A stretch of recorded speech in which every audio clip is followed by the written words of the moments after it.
కాణిపాకం శ్రీ వరసిద్ధి వినాయక స్వామివారిని TUDA chairman TTD board సభ్యులు dollar Diwakar Reddy కుటుంబ సమేతంగా దర్శించుకున్నారు.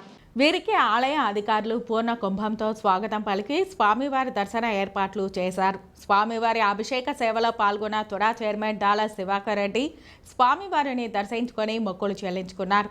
దర్శన అనంతరం ఆలయ అర్చకులు వేదాశీర్వచనం అందించగా ఆలయ కార్యనిర్వహణ అధికారి పెంచల కిషోర్ స్వామివారి తీర్థ ప్రసాదాలు చిత్రపటాన్ని అందజేశారు. ఈ సందర్భంగా తుడా చైర్మన్ డాలర్ దివాకర్ రెడ్డి మాట్లాడుతూ సత్య ప్రమాణాల దేవుడు మహిమాన్వితమైన కాణిపాకం శ్రీ వరసిద్ధి వినాయక స్వామిని దర్శించుకోవడం సంతోషంగా ఉందన్నారు. రాష్ట్ర అభివృద్ధికి ప్రజల సంక్షేమానికి శ్రమిస్తున్న కూటమి ప్రభుత్వానికి విజ్ఞానాథుని ఆశీస్సులు ఉండాలని స్వామివారిని మొక్కుకున్నట్లు పేర్కొన్నారు.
Terima kasih.